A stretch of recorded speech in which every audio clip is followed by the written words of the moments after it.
Despite experiencing thousands of glorious moments on the soccer field, there is one thing Messi has always kept to himself: his fondness for quiet afternoon strolls after each match, free from noise, reporters, or recognition.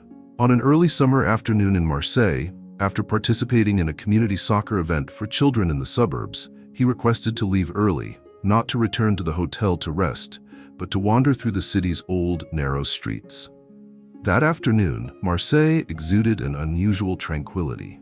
Sunlight streamed through window panes, reflecting off the time-worn yellow walls. A gentle Mediterranean sea breeze whispered through the air, carrying the scents of salt, freshly baked bread from a small corner shop, and the delicate strains of a violin playing from afar.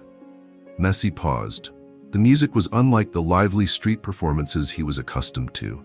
It was gentle, classical, and hauntingly familiar, a melody from the past. He turned and slowly walked toward the source of the sound. At the far end of a small square, beneath the shadows of ancient trees stretching across the gray stone pavement, sat an elderly man huddled against a brick wall. In front of him lay an open, worn wooden box containing a few loose coins. He cradled a small violin, his thin, trembling hands drawing the bow across the strings.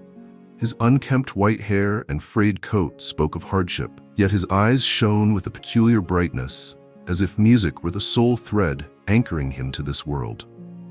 Messi stood silently, observing, not merely as a passerby, but as someone whose distant memories had been stirred. That melody, it was the same tune his mother used to play every morning when he began his training. The first piece he attempted to learn on the small keyboard in their Rosario home, before he knew what his future held. It was the prelude to all his later achievements, from his dreams on the soccer field to the first time he believed that, despite being a small boy with a rare illness, he could accomplish something meaningful. And now, here in Marseille, an unlikely place, that same melody resonated once more from the trembling hands of a stranger.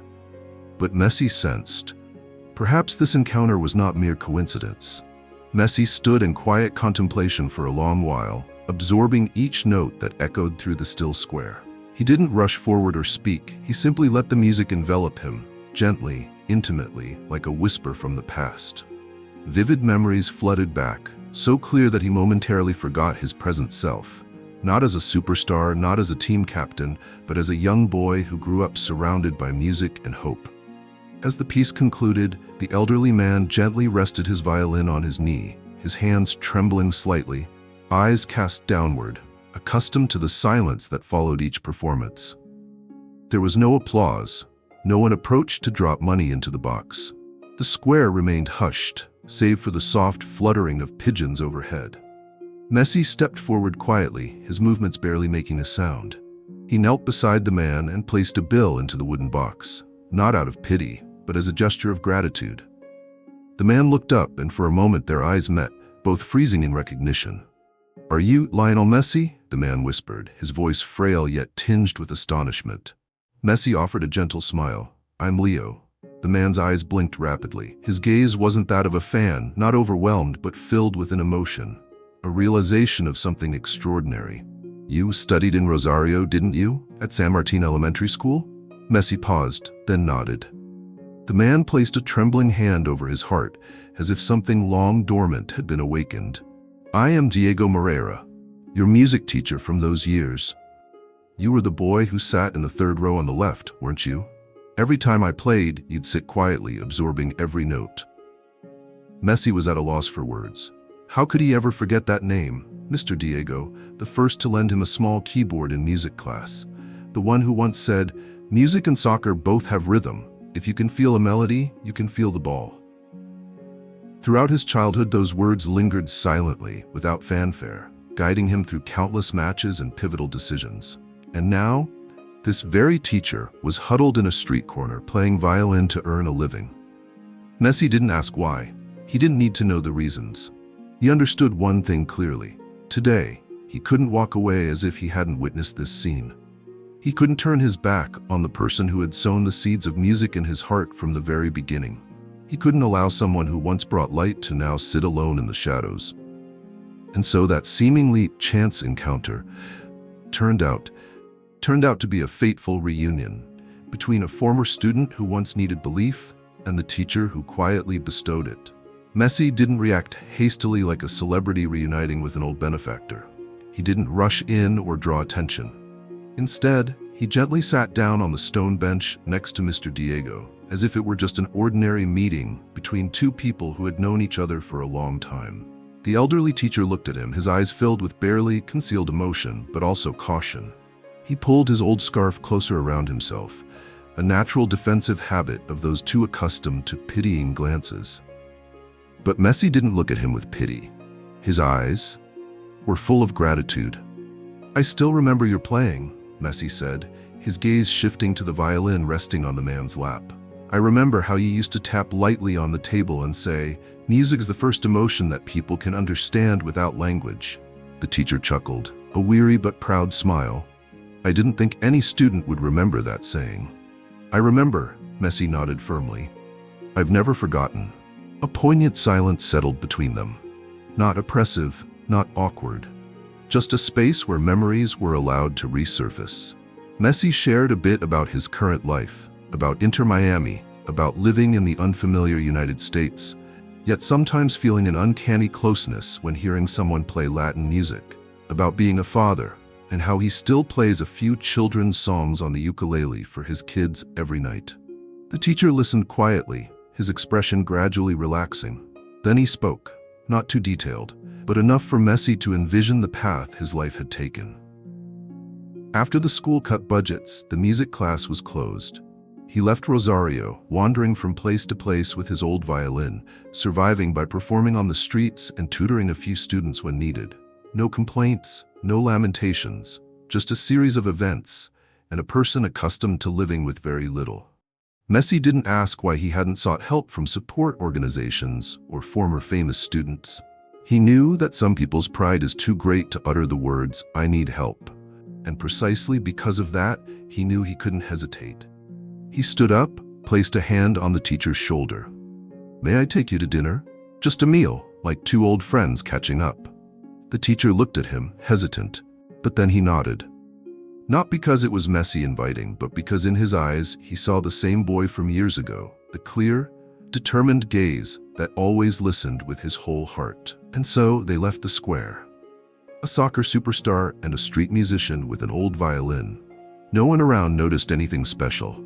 But between them, something was rekindling, like the gentle music that once filled a childhood, now awakened in the most unexpected way. That evening's dinner took place in a small restaurant nestled in a quiet alley, a place Messi had visited a few times upon arriving in the city.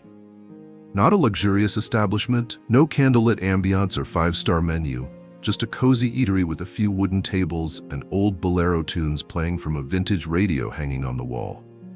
But perhaps it was the most fitting place for such an emotional reunion. Messi pulled out a chair for the elderly teacher, then personally ordered the dishes. Simple, just enough. He didn't try to show generosity or make things grandiose. He just wanted the teacher to feel respected, like any guest invited to dinner. It's not someone receiving charity. Throughout the meal, they conversed in a unique rhythm, not hurried, but not hesitant. Mr. Diego reminisced about his teaching years in Rosario, about the mischievous yet lovable students, and the uncalculated faith he once placed in each child. He recalled when Messi was a tiny, quiet boy whose eyes always lit up whenever music played in class. "You were the only one who played the wrong melody and still made me tear up," the teacher chuckled, his voice hoarse but affectionate. Messi also laughed, nodding, his eyes glistening. "Probably because I played with all my heart, not to hit the right notes. And that's the most important thing in any art form," the teacher replied. Amid those seemingly old stories, Messi realized something. Some people, no matter what circumstances life throws them into, their soul, the true beauty within them, never fades. Mr. Diego might no longer stand at the podium, no longer wear clean shirts and teach under classroom lights. But he was still that teacher, still teaching Messi once more, through his calmness and kindness. After dinner, as they stepped outside, the cool night breeze tousled the teacher's graying hair. Messi looked at him for a long moment, then softly asked, "Do you have a place to stay tonight?" The teacher was silent. Then, not wanting to evade, he gently shook his head. I usually stay near the bus station. There's a shelter close to the police station. Safe, at least on nights that aren't too cold. Messi didn't respond immediately. He simply said softly, "Tonight, let me be the one to hold a place for you. Is that okay?" No coercion, just a very small, very sincere invitation. And for the first time during their meeting, the teacher's eyes welled up. Not out of self-pity, but because he felt the pure gratitude from someone who was once his little student, now a man who knows how to use what he has to preserve the humanity in another. And on the way back, in the car, amidst the quiet night, no one spoke. But that silence was as warm as the first notes in an old classroom. The temporary apartment where Messi brought Mr. Diego wasn't a lavish villa or a five-star hotel. It was a modest unit in a residential complex reserved for club staff, one Messi had quietly arranged to rent from Inter Miami's management, solely for special cases. Not a place to crash, but a place to feel human again. It was neat, warm, with a small kitchen, a clean bed, and a cozy armchair facing a window that offered a soft view of Miami's twinkling night skyline. As they stepped inside, Mr. Diego paused. Maybe it had just been too long since he'd seen a private, quiet space that felt like his own. His eyes moved around the room and landed on a small bookshelf with a few worn novels, a reading lamp already glowing, and a small folded note sitting neatly on the table. It read, in simple handwriting, "Welcome back to the world where people are valued." He picked up the note without a word, but his hands trembled slightly. Messi stood nearby in silence. He knew that sometimes silence is the most eloquent way to express care that doesn't need explaining. "I don't know what life has made you walk through," Messi said after a long pause, "but if there's anything I can do to remind you that you were once the guide who helped a little kid believe in music, in beauty, and in himself, I'll do it, not to repay a debt, just because I'm truly grateful." Mr. Diego sat in the armchair. He exhaled, light but long. The room was still with only the soft whir of the ceiling fan overhead. He looked up at Messi. "You know, there was a time I thought no one would ever remember the name Diego again. But today I realized some things you plant, even without expecting a harvest, can still bloom on a beautiful day." Messi smiled, the kind of quiet smile only someone who has stood beneath the roaring lights of the world's biggest stadiums could give, while still knowing that some victories don't come with cheering crowds, but with a single look of gratitude from a teacher who once touched your soul with a key, a lesson, a belief. That night, when Messi left, he didn't say much, just gently reminded, "I'll come by tomorrow with a few personal things. And if you'd like, maybe we could find your old instrument. Do you remember?" Diego nodded, a soft glimmer of emotion in his eyes. And as the door closed behind him, he remained there in a warm place, surrounded by what he thought had been lost, slowly returning. The next morning, just as he had promised, Messi returned to the small apartment with a sports bag filled with some new clothes, a light jacket, a pair of sneakers that looked just the right size, and a few basic personal items. But the most important thing he brought was inside a long box, carefully wrapped in soft paper and tied with a simple ribbon. Diego opened the door, looking more composed than the day before. His face was clean, beard trimmed neatly. Though still slightly hesitant, his eyes held a certain light, the kind only someone who had finally slept in peace could have after years of weariness. Messi stepped inside, setting the bag on the table with a small smile. "I'm not as good at picking clothes as my mom, but I hope they fit." Before Diego could answer, Messi opened the last wrap box. Inside was a brand new digital piano, foldable, portable with as far from small. Diego froze. His hand reached out, brushing the keys gently, as if afraid the music might break something fragile inside him. Messi sat beside him, speaking slowly, like recounting a memory etched in his heart. "The first time I heard you play was when I was 10, Claire de Lune. I didn't know what classical music was, but my whole heart went quiet. And for the first time, I loved something without needing a reason." Diego smiled, his voice raspy, "And I never thought a little soccer-obsessed kid would hang around after class just to listen to Debussy." Messi nodded, resting his hand gently on the piano keys. "I don't know how to play, but I still remember that song." Then he went quiet. He didn't try to fake his way through a melody or pretend to understand musical theory. He simply sat there to show his teacher that the things we think are long gone can still live on in someone's heart. After a moment, Diego lifted his hands, placing them on the keys. One note rang out, then another. Then the opening phrase of that familiar melody, soft, slow, and deeply reborn. It wasn't just a piece of music being played again. It was a man rediscovering a piece of his soul that life had worn down. Messi said nothing, his eyes glinting with wordless emotion. He didn't need to say anything, because he knew that keyboard wouldn't just help Diego play music again. It would help him remember who he once was, what he once meant, and that he still mattered. And that morning, in a small apartment with no spotlight, no audience applause, a melody was played, with all the love and gratitude in the world, by a teacher once thought forgotten, and a student who never, ever forgot. Ever since the digital piano appeared in that small apartment, the atmosphere inside changed completely. Diego was no longer a man curled up in silence. Every morning, he woke up early, made himself a cup of tea, opened the window to welcome the sunlight, and laid his hands on the keys as if it were a daily ritual, not to perform, but as a way to speak with the version of himself that had been left behind over the years. Messi didn't come by every day, but he kept in touch regularly. Once a week after training, he'd drop in, sometimes bringing a few empanadas his mother had made, other times just some old sheet music he'd found in a used bookstore. Each time, Diego would chuckle, that gravelly, warm laugh of someone who's being cared for not out of duty or pity, but simply because someone still remembers him. Slowly, Messi started telling his teammates about Diego, not as a teacher from the past, but as living proof that some people plant seeds in others' lives, then quietly walk away, never expecting to harvest the fruit. Busquets, Alba, even the head coach eventually stopped by the apartment. They sat and listened to Diego play on a quiet, rainy afternoon, silent like children learning how to truly listen. Then one day, Messi invited Diego to the Miami Community Center, a place he and the club helped build to support local families. He didn't introduce Diego as his former teacher, didn't hype him up. He simply said, "There's someone who wants to play a little music for the kids." That day, in a softly lit room full of warm golden light, children from all across Miami sat cross-legged on a colorful rug. When Diego walked in, nobody knew who he was.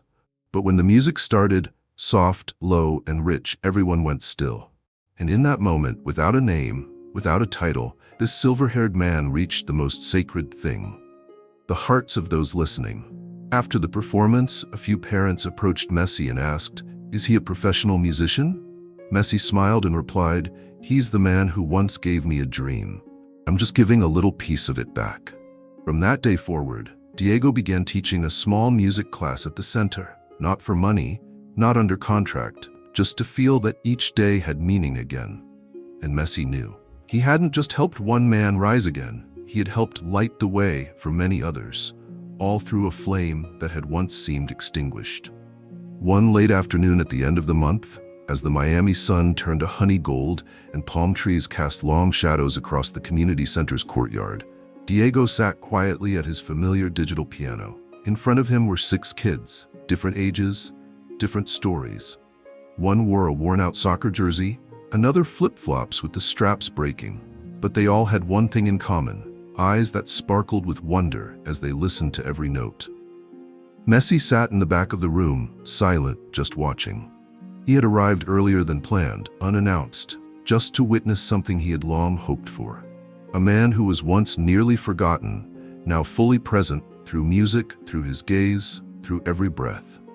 After the lesson, a 10-year-old girl approached Diego, holding an old music book. "Sir, I can't read sheet music yet, but I really want to learn how to play River Flows in You. Could you teach me?" Diego paused, blinking. It had been a long time since someone had called him sir with that much honesty. Messi stepped forward, gently touching Diego's shoulder with a soft smile. "Looks like you're passing the torch again, teacher." Diego looked up at Messi, his former student, now a man who carried light, and simply nodded. No words needed, only they understood. This wasn't just about giving back. It was a circle. What we keep to ourselves fades, but what we give lives on. That evening, as the center emptied, Diego walked out toward the small parking lot, ready to catch his usual bus. But Messi was already there, standing next to his black SUV. "Where are you headed, sir?"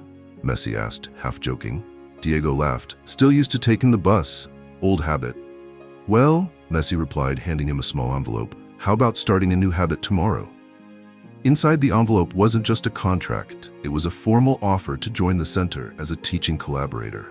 Modest, but enough so he wouldn't have to worry about transportation or breakfast anymore. Diego opened the envelope and found a handwritten card inside.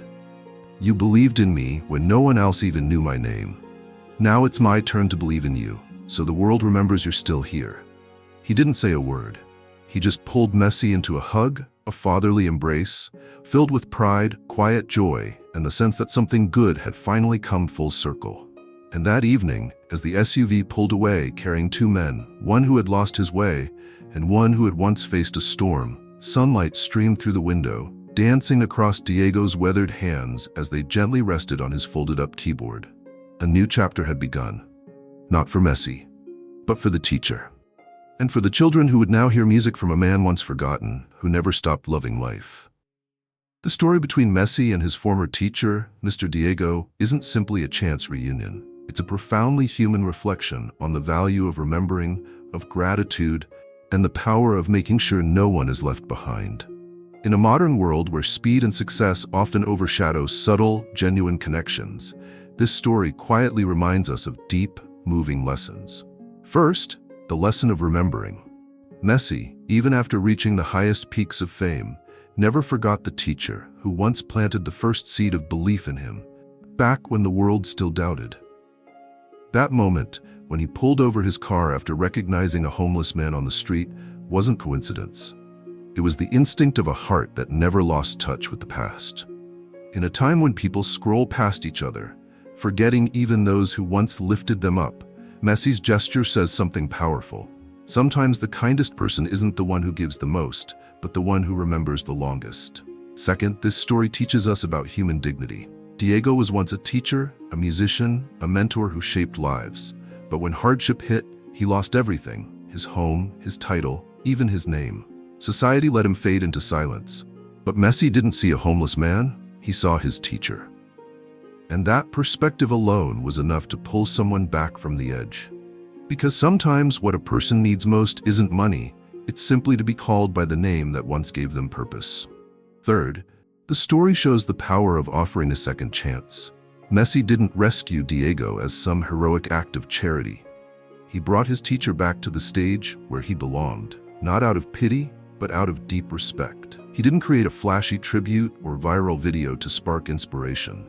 He quietly signed papers, made arrangements, and gave Diego the tools to stand tall again through his own talent and passion. That's the most honorable kind of help.